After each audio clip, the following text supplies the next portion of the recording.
నమస్కారం. నేను Mahathi. Live well with diabetes కి మీకు స్వాగతం. నేడు మనం డయాబెటీస్ గురించి మాత్రమే కాదు, జువెనైల్ డయాబెటీస్ గురించి, జెస్టేషనల్ డయాబెటీస్ గురించి అన్ని విషయాలు తెలుసుకుందాం. నేడు మన కార్యక్రమంలో నాతో పాటు ముగ్గురు డాక్టర్స్ ఉన్నారు. ముందుగా వారి పరిచయం చేసి ఈ కార్యక్రమాన్ని కొనసాగిద్దాం. మనతో పాటు ఉన్న doctors doctor P Sridevi, doctor Deepti Kondagiri, ఇంకా డాక్టర్ ఎస్ సంగీత. డాక్టర్స్ మీ అందరికీ స్వాగతం. ముందుగా పరిచయం చేసే డాక్టర్ పి శ్రీదేవి. ఈవిడ ఎంబీబీఎస్ చేశారు ఉస్మానియా మెడికల్ కాలేజ్ హైదరాబాద్ లో. ఎండి కూడా అక్కడి నుంచి చేశారు. ఆ తర్వాత ప్రస్తుతం అపోలో హాస్పిటల్స్ జూబ్లీ హిల్స్ లో కన్సల్టెంట్ ఎండోక్రినాలజిస్ట్ గా, ఇంకా అపోలో మెడికల్ కాలేజ్ లో కూడా కన్సల్టెంట్ ఎండోక్రినాలజిస్ట్ గా పనిచేస్తున్నారు. రెండో డాక్టర్ దీప్తి కొండగిరి. ఈవిడ MBBS Osmania medical college Hyderabad లో, ఇంకా MD Kakatiya medical college Warangal లో చేశారు. ఈవిడ ఎన్నో నేషనల్ అండ్ ఇంటర్నేషనల్ బోర్డ్స్ లో అఫిలియేషన్ చెందినవారు. మూడో డాక్టర్ ఎస్ సంగీత. ఈవిడ MBBS Gandhi medical college Hyderabad లో, MD from general medicine from Osmania medical college Hyderabad లో చేశారు. ఈవిడ ప్రస్తుతం తనిష్ట డయాబెటిక్ లో కన్సల్టెంట్ ఎండోక్రినాలజిస్ట్ గా పనిచేస్తున్నారు. డాక్టర్స్ మీ అందరికీ స్వాగతం. డాక్టర్ శ్రీదేవి గారు, ముందుగా మీతో మొదలు పెడతాం. అసలు జెస్టేషనల్ డయాబెటీస్ అంటే ఏంటి? దీన్ని ఎలా డయాగ్నోస్ చేస్తారు? ప్రెగ్నెన్సీలో రక్తంలో షుగర్ శాతం ఎక్కువ ఉండటాన్ని జెస్టేషనల్ డయాబెటీస్ అంటాము. ఇది ఇప్పుడు చాలా కామన్ గా చూస్తున్న హార్మోనల్ ప్రాబ్లం. ఊళ్ళలో ఇది 14% గర్భిణీ స్త్రీలలో చూస్తూ ఉంటాం. అదే సిటీస్ లో ఆల్మోస్ట్ 20% గర్భిణీ స్త్రీలలో జెస్టేషనల్ డయాబెటీస్ చూస్తూ ఉంటాం. దీనికి ఎన్నో కారణాలు ఉన్నాయి. ప్రెగ్నెన్సీలో ఎన్నో హార్మోనల్ చేంజెస్ జరుగుతాయి. ఈ హార్మోనల్ చేంజెస్ అన్ని కూడా లోపల బేబీ పెరగడంలో దోహదపడతాయి. ఈ హార్మోనల్ చేంజెస్ కొంతమందిలో అతిగా ఉండడం మూలాన జెస్టేషనల్ డయాబెటీస్ రావడం జరుగుతుంది. హార్మోనల్ చేంజెస్ మూలాన వచ్చే జెస్టేషనల్ డయాబెటీస్ యూజువల్ గా 6th మంత్ తర్వాత చూస్తూ ఉంటాం, 6th, 7th మంత్ తర్వాత. అదే కొన్నిసార్లు ప్రెగ్నెంట్ లేడీస్ లో ముందు నుంచే డయాబెటీస్ ఉండి అది ప్రెగ్నెంట్ అయిన తర్వాత బయటపడటం కూడా జరుగుతూ ఉంటుంది. దీన్ని ప్రీ జెస్టేషనల్ డయాబెటీస్ అంటాము. ఇది ప్రెగ్నెన్సీ స్టార్ట్ అయిన మొదటి 3-4 నెలల్లోనే బయటపడుతుంది. రెండిటికి కూడా చాలా ఇంపార్టెన్స్ ఉంది. ఎందుకంటే ఎక్కువ షుగర్ శాతం ఉండటం బేబీకి ఎంతో హానికరం. సో ప్రెగ్నెన్సీలో జెస్టేషనల్ డయాబెటీస్ డయాగ్నోస్ చేయడం ఎంతో అవసరం. దీనికి ప్రెగ్నెన్సీ కోసం వెళ్ళే ఫస్ట్ విజిట్ లోనే షుగర్ టెస్ట్ చేయడం జరుగుతుంది. మిగతా అన్ని రక్త పరీక్షలతో పాటు షుగర్ పరీక్ష కూడా చేయడం జరుగుతుంది. దాని తర్వాత మళ్ళీ 6-7 నెలల్లో ఓజిటిటి అనే టెస్ట్ చేయడం తోటి ఈ జెస్టేషనల్ డయాబెటీస్ ఉందా లేదా అనే విషయం కనుక్కోబడుతుంది. డాక్టర్ దీప్తి, అసలు జెస్టేషనల్ డయాబెటీస్ ఏర్పడడానికి కారణాలు ఏమిటి? పీసీఓస్ కి జెస్టేషనల్ డయాబెటీస్ కి సంబంధం ఉందా? ఎలా? జెస్టేషనల్ డయాబెటీస్ రావడానికి కారణాలు క్లుప్తంగా చెప్పాలంటే, మనందరం భారతీయులు అయినందుకు ఏషియన్ పాపులేషన్ లో ఈ డయాబెటీస్ రిస్క్ ఎక్కువగా ఉండడం వలన భారతీయుల యువతులందరికీ కూడా జెస్టేషన్ డయాబెటీస్ వచ్చే అవకాశాలు స్వతహాగానే ఎక్కువగా ఉంటాయి. అంతేకాకుండా ప్రెగ్నెన్సీ వచ్చేదానికంటే ముందు అధిక బరువుతో ఉన్నా, లేదా ప్రెగ్నెన్సీ కంటే ముందే బీపీ లేదా షుగర్ వచ్చే సూచనలు అంటే ప్రీ డయాబెటీస్ అంటాం, ఇలాంటి రిస్క్ ఫ్యాక్టర్స్ ఉన్నా, ఫ్యామిలీలో పేరెంట్స్ కానీ బ్రదర్స్ సిస్టర్స్ కి కానీ వీళ్ళలో ఎవరికన్నా కూడా షుగర్ ఉండడం వల్ల ప్రెగ్నెన్సీ వచ్చాక వీళ్ళకి జెస్టేషన్ డయాబెటీస్ వచ్చే అవకాశాలు పెరుగుతాయి. ఇంతే కాకుండా మున్పటి ప్రెగ్నెన్సీలో బర్త్ వెయిట్ 4 కిలోలకు మించి ఉన్నా, లేదా అంతకంటే ముందు ప్రెగ్నెన్సీలో ఐయుడి అంటాం, అంటే నెలలు నిండక ముందే శిశువు గర్భంలోనే చనిపోవడం లాంటిది, ఇలాంటివి ఏమన్నా ఉంటే కనుక నెక్స్ట్ ప్రెగ్నెన్సీస్ లో, తర్వాత ప్రెగ్నెన్సీస్ లో వాళ్ళకి జెస్టేషన్ డయాబెటీస్ వచ్చే అవకాశాలు పెరుగుతూ ఉంటాయి. ఇలాంటి రిస్క్ ఫ్యాక్టర్స్ ఉన్న వాళ్ళు జాగ్రత్తగా ఉండాలి. పీసీఓడి అనే ప్రాబ్లం సింపుల్ గా చెప్పాలంటే ఒక కారణం ఏంటంటే హార్మోనల్ సమతుల్యత లేకపోవడము. ఇదే కామన్ రూట్ జెస్టేషన్ డయాబెటీస్ కి కూడా వర్తిస్తుంది. జెస్టేషన్ డయాబెటీస్ రావడానికి కూడా ఇన్సులిన్ రెసిస్టెన్స్ అనే కారణము ఆ ప్రెగ్నెన్సీ క్యారీ చేస్తున్న ఆడవాళ్ళలో ఉంటుంది. సో ఈ రెండింటి లింక్ వల్ల పీసీఓడి ప్రాబ్లమ్ తో సఫర్ అవుతున్న ఆడవాళ్ళలో ప్రెగ్నెన్సీస్ వచ్చాక జెస్టేషన్ డయాబెటీస్ వచ్చే అవకాశాలు ఎక్కువగా ఉంటాయి. డాక్టర్ సంగీత, ప్రెగ్నెన్సీలో డయాబెటీస్ ఉంటే శిశువుకి హాని కలుగుతుందా? పుట్టిన తర్వాత ఆ శిశువుకి డయాబెటీస్ వస్తుందా? ఇది చాలా మంచి ప్రశ్న అండి. యాక్చువల్లీ మనందరికీ తెలిసిన విషయమే. డయాబెటిక్ మదర్స్ అంటే ప్రెగ్నెన్సీ అప్పుడు డయాబెటిస్ ఉన్న వాళ్ళకి బిడ్డలకి కొన్ని అవయవాలు ఫార్మేషన్ అంటే కంజనైటల్ మాల్ ఫార్మేషన్స్ అంటాము, అవి అయ్యే రిస్క్ ఎక్కువగా ఉంటుంది, ఎస్పెషలీ షుగర్ కంట్రోల్ లేని వాళ్ళకి. అందుకనే ప్రెగ్నెన్సీ ప్లాన్ చేసే ముందు కూడాను మేమందరికీ ఇన్స్ట్రక్ట్ చేస్తాము, తప్పకుండా షుగర్ కంట్రోల్లో ఉంటేనే ప్రెగ్నెన్సీ ప్లాన్ చేయాలి. అంటే కన్సీవ్ అయినప్పటి నుంచి కూడాను షుగర్ కంట్రోల్ చాలా చాలా ఇంపార్టెంట్. లేకపోతే especially heart and nervous system అవయవాల ఫార్మేషన్ దెబ్బతింటుంది. ఇది మెయిన్ గా అండి, వేరే ఆర్గన్స్ కూడా ఎఫెక్ట్ కావచ్చు. అది ఇనిషియల్ స్టేజెస్ లో. యాజ్ ద ప్రెగ్నెన్సీ అడ్వాన్సెస్ కూడా షుగర్ కంట్రోల్ చాలా చాలా ముఖ్యం. అంటే కొంతమందికి ప్రెగ్నెన్సీలో డయాబెటిస్ రావచ్చు, వాళ్ళకు కూడాను షుగర్ కంట్రోల్ ముఖ్యం. ఎందుకు అంటే బేబీ సైజ్ పెరిగిపోవడము, తర్వాత ఇతర ఆబ్స్టెట్రిక్ కాంప్లికేషన్స్ రావడము చాలా సహజంగా చూస్తుంటాము, ఎస్పెషలీ కంట్రోల్ లేకపోతే. ఇది when the baby is in the womb అంటే ప్రెగ్నెన్సీ సమయంలో. పుట్టిన తర్వాత బేబీకి కూడా కొద్దిగా రిస్క్ ఉంటుందండి. అంటే పుట్టిన తర్వాత వేరే రకమైన risk because of increase exposure to the sugar during the pregnancy.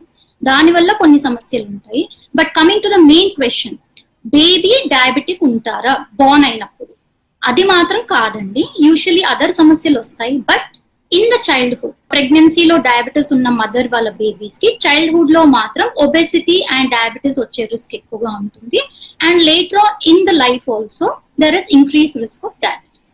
Doctor Sridevi గారు, జువెనైల్ డయాబెటీస్ అంటే ఏంటి? అసలు ఇది వచ్చే కారణాలు ఏమిటి? దీని ట్రీట్మెంట్ ఏమిటి? ఇది అసలు ఎన్ని రోజుల ట్రీట్మెంట్? జువెనైల్ డయాబెటీస్ అంటే చిన్న పిల్లల్లో వచ్చే డయాబెటీస్ ని జువెనైల్ డయాబెటీస్ అంటాం. ఇందులో కూడా రకాలు ఉంటాయి. టైప్ 1 డయాబెటీస్ అని, టైప్ 2 డయాబెటీస్ అని. టైప్ 1 డయాబెటీస్ అంటే ఈ పిల్లల్లో ప్యాంక్రియాస్ పూర్తిగా ఇన్సులిన్ ని తయారు చేయడం ఆపేస్తుంది. సో ఇన్సులిన్ లేకపోవడం వలన బాడీలోని గ్లూకోజ్ కణాల వరకు చేరదు. సో వీరికి ట్రీట్మెంట్ ఇన్సులిన్ బయట నుంచి ఇవ్వడం జరుగుతుంది. ఇలా ఎన్ని రోజులు ఇన్సులిన్ ఇవ్వాలి అని చాలా మంది అడుగుతూ ఉంటారు. ఈ పిల్లల్లో ఇన్సులిన్ జీవితాంతం ఇవ్వాల్సి వస్తుంది. అండ్ ఈ రకమైన టైప్ 1 డయాబెటీస్ రావడానికి ఎన్నో కారణాలు ఉంటాయి. మొట్టమొదటి కారణం, ఈ పిల్లలు జన్యుపరంగానే టైప్ 1 డయాబెటీస్ వచ్చే ఛాన్స్ ఎక్కువ ఉంటుంది. అదే కాకుండా కొన్ని ఎన్వైరన్మెంటల్ రిస్క్ ఫ్యాక్టర్స్ కూడా ఉంటాయి. అంటే చిన్న శిశువులకే ఆవు పాలు పట్టడం, అమ్మ పాలు ఇవ్వకపోవడం, బాటిల్ పాలు పట్టడం, విటమిన్ డి డెఫిషియన్సీ, రకరకాల వైరల్ ఇన్ఫెక్షన్స్, ఇవన్నీ కూడా టైప్ 1 డయాబెటీస్ రావడానికి రిస్క్ ఫ్యాక్టర్స్. అంటే ఆ చిన్న పిల్లవాడిలో ఆల్రెడీ జన్యుపరంగా టైప్ 1 డయాబెటీస్ వచ్చే రిస్క్ ఎక్కువ ఉంటే ఆయనకి ఈ రిస్క్ ఫ్యాక్టర్స్ కూడా యాడ్ అయితే టైప్ 1 డయాబెటీస్ రావడం జరుగుతుంది. ఇది కాకుండా టైప్ 2 డయాబెటీస్ కూడా చిన్న పిల్లల్లో ఎక్కువగా చూస్తున్నాం. టైప్ 2 డయాబెటీస్ రావడానికి ప్రధానంగా ఎక్కువ గంటలు స్క్రీన్ ముందు కూర్చోవడం, ఆటలు ఆడకపోవడం, అండ్ ఈజీగా మనకి జంక్ ఫుడ్ అవైలబుల్ ఉండటం. దీని ట్రీట్మెంట్ ఎక్కువ సార్లు లైఫ్ స్టైల్ చేంజెస్ చేయడం, ఆహారపు అలవాట్లు మార్చడం తోటి సరిపోతుంది. అలా చేసినా కూడా ఒకవేళ వీరి డయాబెటీస్ కంట్రోల్లోకి లేకపోతే మందులు పెట్టడం జరుగుతుంది. డాక్టర్ దీప్తి, అసలు డయాబెటీస్ ఉన్న పిల్లల గ్రోత్ మిగతా పిల్లలతో పోలిస్తే ఒకేలా ఉంటుందా? డయాబెటీస్ ఉన్న పిల్లలకి ఎటువంటి డయట్ ఇవ్వాలి? పిల్లల్లో ఏ వయసులో షుగర్ అనేది మొదలవుతుందో దాన్ని బట్టి వాళ్ళ ఎదుగుదల మీద ఎంత దాని ఎఫెక్ట్ పడుతుంది అనేది మనం ప్రిడిక్ట్ చేయగలుగుతాం. యుక్త వయసు కంటే ముందే అంటే ఇంకా చిన్నతనంలో కనుక పిల్లలకి డయాబెటీస్ సోకితే అది మొదలైన తర్వాత కంట్రోల్ వాళ్ళలో అంతగా బాగా మెయింటైన్ చేయలేకపోతే కనుక వాళ్ళ ఎదుగుదల దెబ్బతినే అవకాశాలు చాలా ఎక్కువగా ఉంటాయి. అదే యుక్త వయసు తర్వాత మొదలైతే కనుక దాని ఎఫెక్ట్ అంతగా ఉండకపోవచ్చు. షుగర్ వచ్చినా కూడా దాని కంట్రోల్ ఇంప్రూవ్ చేసుకోవడం వల్ల కొంత మేరకు దాని ఎఫెక్ట్ గ్రోత్ మీద పడకుండా చూసుకోవచ్చు. డయాబెటీస్ సోకిన పిల్లల్లో కేవలం శారీరక ఎదుగుదలే మాత్రమే కాకుండా మానసిక ఎదుగుదలలో కూడా ఎన్నో ఇబ్బందులు ఎదుర్కొనే అవకాశం ఉంటుంది. ఎందుకంటే వీళ్ళలో షుగర్ ఇంత చిన్న వయసులో రావడం వల్ల పెద్దవాళ్ళకు ఉండే బాధ, చుట్టుపక్కల అందరికీ కూడా దీని మీద అవగాహన లేకపోవడం వల్ల వాళ్ళు మాట్లాడే మాటలు బట్టి తీసుకోవాల్సిన ఇన్సులిన్ లాంటి ట్రీట్మెంట్ వల్ల వాళ్ళు సోషల్ గా వాళ్ళు మూవ్ అవడంలో కొంచెం సిగ్గుపడము, దాన్ని అందరికి చెప్పలేకపోవడము, షుగర్ ఎక్కువ తక్కువ వల్ల వాళ్ళు ఎదుర్కొనే సమస్యలు, వీటన్నిటి వల్ల వాళ్ళ మానసిక ఎదుగుదల కూడా కొంచెం మేరకు అఫెక్ట్ అవ్వచ్చు. ఆహార నియమాలకు వచ్చేసరికి పెద్దవాళ్ళు చెప్పినట్టుగా చిన్నపిల్లల్లో అంతగా ఆహార నియమాలు ఎక్కువగా పాటించడం కష్టమే. పేరెంట్స్ ఎంతో ఇబ్బంది పడతారు కూడా. సింపుల్ గా చెప్పాలంటే వాళ్ళకి ఎదగడానికి అవసరం ఉన్న ఆహారం అన్ని కూడా ఎంకరేజ్ చేయాలి. కానీ ఏ ఫుడ్ ఐటమ్స్ వల్ల షుగర్ ఒక్కసారిగా రక్తంలో బాగా పెరిగే ఛాన్సెస్ ఉంటాయో అంటే ఈ fruit juices, energy drinks, sodas, candies and processed food అంటాం. అంటే దాని నుంచి వచ్చే క్యాలరీలు తప్పితే పోషక విలువలు ఉన్నవి ఏవి దాని నుంచి రావు శరీరానికి. అలాంటి ఐటమ్స్ అంటే కేక్స్, ఈ జంక్ ఫుడ్స్, వీటన్నిటిని కొంచెం ఖచ్చితంగా అవాయిడ్ చేయడం చాలా మంచిది. పాలు, గుడ్లు, మీట్ ఐటమ్స్ కూడా కొన్ని లిమిటెడ్ గా వాళ్ళు డెఫినెట్ గా తీసుకోవచ్చు. ఈ తినే పదార్థాలన్నీ కూడా బ్యాలెన్స్ గా తీసుకోవడం ఇంపార్టెంట్. డాక్టర్ సంగీత, అవేర్నెస్ అంటే అవగాహన, ఇంకా ఎడ్యుకేషన్ ఒక జువెనైల్ డయాబెటిక్ ని చూసుకోవడంలో ఎంత తోడ్పడుతుంది? అసలు ఫ్యామిలీ సపోర్ట్ ఎంత ముఖ్యం? ఇది ఇంకొక విషయం అండి, చాలా ఇంపార్టెంట్ విషయం. అంటే మనకు అందరికీ తెలుసు, పిల్లల్లో డయాబెటిస్ అనేది అది సైకాలజికలీ, ఫిజికలీ పిల్లలకే కాదు పేరెంట్స్ కి కూడాను చాలా చాలా బాధపడాల్సిన విషయం. అంటే చాలా స్ట్రెస్ గా ఫీల్ అవుతారు పిల్లలకి డయాబెటిస్ వచ్చిన వెంటనే. సో ఓన్లీ డయాబెటిస్ కి ట్రీట్మెంట్ అనే కాదు, overall total management is important. దానికి తోడ్పడ అంటే cooperation from the parents, the people who are in the home other than the parents, neighbours, చుట్టుపక్కల ఉండే వాళ్ళు, ఎస్పెషలీ స్కూల్. అంటే మాక్సిమం టైం పిల్లలు ఆ ఏజ్ గ్రూప్ లో స్కూల్లో ఉంటారు కాబట్టి వాళ్ళ నుంచి కూడా కోఆపరేషన్ ఇంపార్టెంట్. వాళ్ళు కోఆపరేషన్ చేయాలంటే మొట్టమొదటిగా అసలు ఏంటి ఆ జబ్బు ఏంటి, ఆ జబ్బు గురించి అవగాహన ఉంటేనే వాళ్ళు కోఆపరేట్ చేయగలుగుతారు. సో వాళ్ళు ఖచ్చితంగా తెలుసుకోవాల్సింది పిల్లలు ఇన్సులిన్ ఆర్ ట్రీట్మెంట్ కంపల్సరీగా తీసుకోవాలి. And they should take care of their health, that is diet, exercise regular గా తీసుకోవాలి. ఇదే కాకుండా ఎస్పెషలీ లో షుగర్ సిమ్టమ్స్ అనేవి చాలా చాలా ముఖ్యం అండి. ఇది చైల్డ్ తో డీల్ అయ్యే ప్రతి ఒక్కరూ తెలుసుకొని ఉండాలి. ఈ లో షుగర్ అనేది ఏంటి, ఎలా దాన్ని మనము how to recognise it and how I going to treat it or prevent it. ఇంకో విషయానికి వస్తే అండి, అబౌట్ ద మానిటరింగ్. అంటే యూజువలీ ఈ పిల్లలు రెగ్యులర్ గా షుగర్ మానిటరింగ్ చేసుకోవాల్సి ఉంటుంది. సో ఆ మానిటరింగ్ అయినా ఇన్సులిన్ తీసుకోవాలన్నా కొంతమంది సిగ్గుగా ఫీల్ అవుతారు. ఇతర ముందర మానిటర్ చేసుకోవాలి, గుచ్చుకోవాలి, ఇంజెక్షన్ తీసుకోవాలి అంటే చాలా బాధపడచ్చు. సో మన మొట్టమొదటి డ్యూటీ ఏంటి అంటే వాళ్ళకి we should make them comfortable. They should feel that it's a disease wherein this is more important and they should understand that ఇది చాలా చాలా ముఖ్యము, కంపల్సరీగా మెడికేషన్ వేసుకోవాలి, దాంట్లో సిగ్గుపడాల్సింది ఏమీ లేదు. దీనికోసమని కోఆపరేషన్ ఫ్రమ్ పీపుల్ అరౌండ్, చుట్టుపక్కల వాళ్ళందరి నుంచి, ఇంక్లూడింగ్ పేరెంట్స్, గ్రాండ్ పేరెంట్స్, ఇంట్లో ఉండే వాళ్ళు, చుట్టుపక్కల వాళ్ళు, ఎస్పెషలీ ఫ్రెండ్స్ ఆల్సో. సో అవగాహన జబ్బు గురించి అనేది చాలా చాలా. మరిన్ని ప్రశ్నలతో ఈ కార్యక్రమాన్ని కొనసాగిద్దాం. డాక్టర్ శ్రీదేవి, వయోవృద్ధుల్లో వచ్చే డయాబెటీస్ ని ఎలా మేనేజ్ చేయాలి? అది మిగతా వారితో పోలిస్తే ఎంత వేరుగా ఉంటుంది? వృద్ధులలో డయాబెటీస్ కొంచెం డిఫికల్ట్ గా ఉంటుంది మేనేజ్ చేయడం. వీరిలో ఎన్నో ఏళ్ల నుంచి డయాబెటీస్ ఉన్న వాళ్ళు ఉంటారు. అలాంటి వారికి ఒక విధంగా మేనేజ్ చేయాల్సి వస్తుంది. అండ్ రీసెంట్ గానే డయాబెటీస్ వచ్చిన వాళ్ళు ఉంటారు, వారిని వేరే విధంగా మేనేజ్ చేయాల్సి వస్తుంది. ఈ వృద్ధాప్యంలో వేరే జబ్బులు కూడా ఉండే ఛాన్స్ ఎక్కువ ఉంటుంది.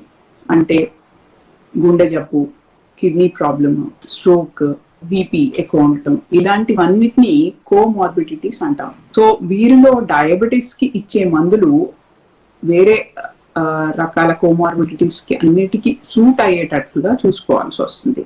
అలానే వీరిలో చిన్న వయసులో ఉండే వారికి ఉండే డయాబెటిక్ కట్ ఆఫ్స్ ఉండవు. వీరిలో కొంచెం తక్కువ స్ట్రిక్ట్ గా ఉంటాయి.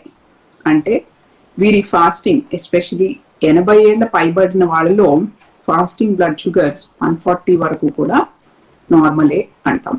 అలానే వీరి HbA1c కూడా టార్గెట్ రేంజ్ కొంచెం అధికంగా ఉంటుంది. ఎందుకు ఉంటుంది అంటే ఈ గ్రూప్ ఆఫ్ పేషెంట్స్ లో, అంటే ఎల్డర్లీ పేషెంట్స్ లో షుగర్ లో అయిపోయే ఛాన్స్ ఎక్కువ ఉంటుంది. సో షుగర్ లో అవ్వకుండా, అలానే షుగర్ రీజనబుల్ కంట్రోల్లో ఉండి వేరే రకమైన జబ్బులు రాకుండా, డయాబెటీస్ తోటి వేరే రకమైన జబ్బులు రాకుండా చూసుకోవాల్సి వస్తుంది. సో వీరికి మందులు ఇచ్చేటప్పుడు వీరు ఒక్కళ్ళే ఉంటున్నారా, ఇంట్లో వేరే వాళ్ళు కూడా ఉంటున్నారా, వీరు కాంప్లికేటెడ్ మెడికేషన్స్ వేసుకోగలరా లేదా, వీరికి షుగర్ లో అయిపోయే ఛాన్స్ ఎక్కువ ఉందా, ఇలాంటివన్నీ చూసుకుని మందులు ఇవ్వాల్సి ఉంటుంది. పెట్టే మందులతోటి ఏమన్నా ఇన్ఫెక్షన్స్ పెరిగే ఛాన్స్ ఉంటుందా, అండ్ పెట్టే మందులతోటి అధికంగా లో షుగర్స్ కాకుండా చూసుకోవాల్సి ఉంటుంది. అలానే ఈ వృద్ధాప్యంలో చాలా మందికి కళ్ళు తిరగటం, కూర్చుని లెగిసేటప్పుడు ఇబ్బంది పడటం, ఇవన్నీ ఉంటాయి. సో ఈ జాగ్రత్తలు అన్ని పాటిస్తా మనం మందులు పెట్టాల్సి ఉంటుంది. డాక్టర్ దీప్తి, వయోవృద్ధుల్లో వచ్చే డయాబెటీస్ ని ట్రీట్మెంట్ చేయడంలో మీరు ఎటువంటి సమస్యలు లేదా ఛాలెంజెస్ ఎదుర్కోవాల్సి ఉంటుంది? డయాబెటీస్ సంబంధించి అనేకమైన సవాళ్లు డెఫినెట్ గా డాక్టర్ గా మేము ఎదుర్కోవాల్సి ఉంటుంది.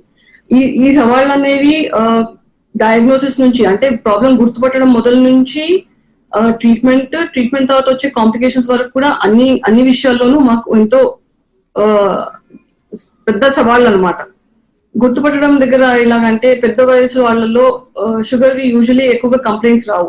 అది ఏదో ప్రాబ్లం వల్ల దేనికో టెస్ట్ చేయడం వల్ల ఇది బయటపడడం జరుగుతుంది. అంత లోపలే అవయవాలకి డ్యామేజ్ అనేది స్టార్ట్ అయిపోవచ్చు. అంతేకాకుండా వాళ్ళు యూజువల్ గా పెద్ద పెద్ద కాంప్లికేషన్స్ స్టేజ్ వచ్చాక కానీ ఈ షుగర్ ఉన్న ప్రాబ్లం బయటపడదు. అంటే సడన్ గా గుండెపోటుతో అడ్మిట్ అవ్వడము, లేదా పక్షవాతం లాంటి ప్రాబ్లం రావడం వల్ల, లేదా సడన్ గా కిడ్నీస్ ఏమైనా ఎఫెక్ట్ అవడం వల్ల ఈ క్రమంలో షుగర్ ఉండడం అనేది వచ్చిందనేది గుర్తుపడడం జరుగుతూ ఉంటుంది. ఒక విధంగా అంటే లేట్ స్టేజెస్ లో గుర్తుపడడం వల్ల వాళ్ళకి ఎంతో టైంలో మనం ఇవ్వగలిగిన ట్రీట్మెంట్ టైం అనేది మిస్ అవుతాం.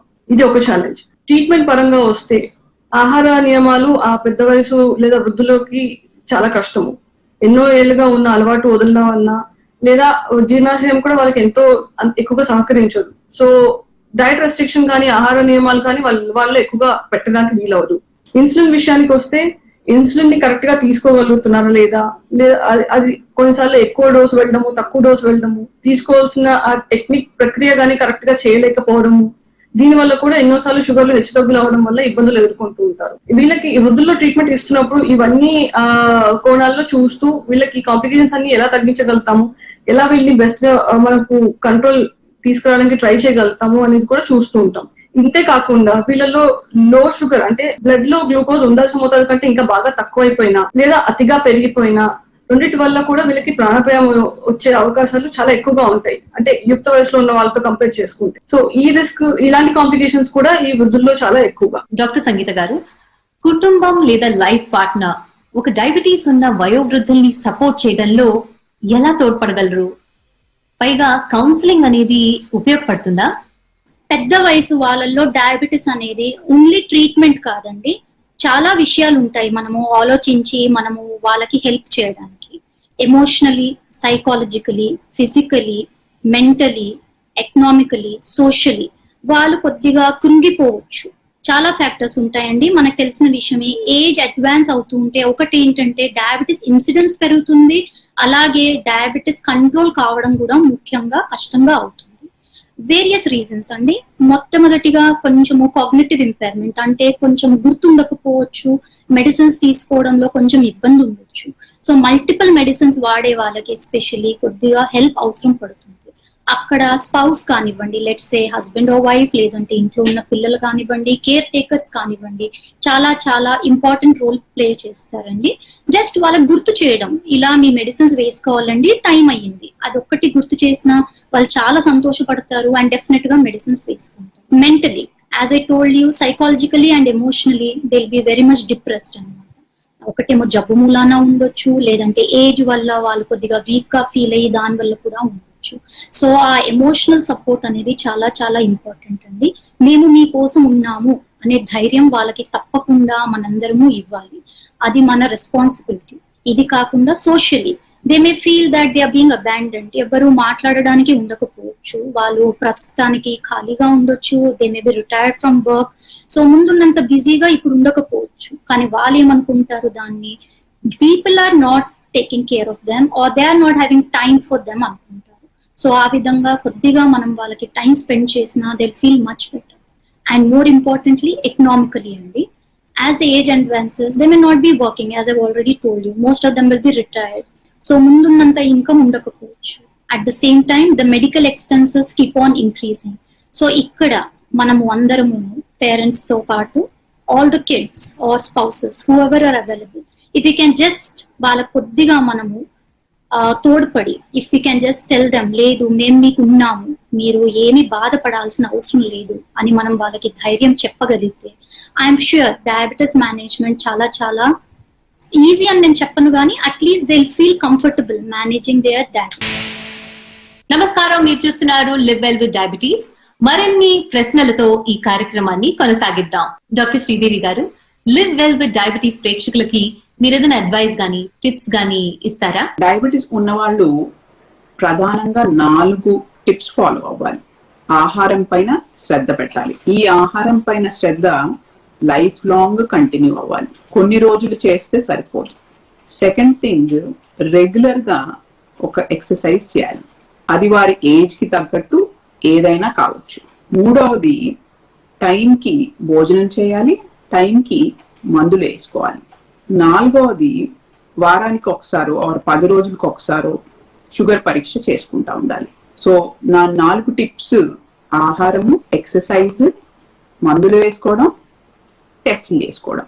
Doctor Deepti, live well with diabetes ప్రేక్షకులకు మీరు అడ్వైస్ గానీ టిప్ గానీ ఇస్తారా? అందరికీ ఒకటే విషయం చెప్తాను, సరైన జీవన శైలి అంటే మంచి ఆహారం అలవాట్లు, అలాగే వీలైనంత మేరకు వ్యాయామము, వీటితో పాటు పీరియాడిక్ చెకప్స్ అంటే time to time me doctor గారు చెప్పే టైంలో వెళ్ళి చెకప్ చేయించుకోవడము, ఒంట్లో షుగర్ మోతాదు బట్టి వాళ్ళు చేసే ట్రీట్మెంట్ మార్పులు కరెక్ట్ గా ఫాలో అవడం ద్వారా మీరు ఎదుర్కొంటున్న సమస్యలు ఇంట్లో కానీ, ట్రీట్మెంట్ పరంగా కానీ, లేదా శారీరక సమస్యలు కానీ ఎప్పుడు మీ డాక్టర్ చేసినప్పుడు కరెక్ట్ గా వాళ్ళకి చెప్పడం ద్వారా షుగర్ వ్యాధి ఉన్నా కూడా ఎంత నార్మల్ గా అయినా, ఎంత వీలైనంత నార్మల్ గా మన పనులన్నీ చేసుకుంటూ ఆరోగ్యంగా ఉండడానికి ఆస్కారం డెఫినెట్ గా అందరిలోనూ ఉంటుంది. డాక్టర్ సంగీత గారు, లివ్ వెల్ విత్ డయాబెటీస్ ప్రేక్షకులకు మీరు టిప్స్ గానీ అడ్వైస్ గానీ ఇవ్వాలనుకుంటున్నారా? ఈ షోలో వచ్చి నాకు చాలా బాగా అనిపించిందండి. ఫైనలీ నేను ఒక విషయం చెప్పబోతున్నానండి. అందరికీ ఎవరైతే ఈ షో చూస్తున్నారో డయాబెటీస్ గురించి చాలా చాలా ఇంపార్టెంట్ గా, first of all education is important అండి. Diabetes education, how to manage it at every stage of life. ఒక్క స్టేజ్ అని కాదండి, ప్రతి స్టేజ్ ఆఫ్ లైఫ్ లో diabetes management is very very important. So దానికి stepping stone will be your healthy habits, then comes your diet, exercise if you turn out to be diabetic, then after that is your regular medication if you are diabetic. Kani before that also you can take precautions with your regular exercise activities and your diet and with the proper stress management, and plus your annual health checkups if possible aithe kachitanga annual health checkups cheyinchukondi. overall health ki kuda చాలా చాలా important. Doctor Sridevi, doctor Deepti, doctor Sangeetha, మీ ముగ్గురు మా కార్యక్రమానికి వచ్చి మా ప్రేక్షకులకి చాలా బాగా మార్గదర్శనం చేశారు. లివ్ వెల్ విత్ డయాబెటీస్ కి వచ్చినందుకు చాలా చాలా ధన్యవాదాలు. Thank you.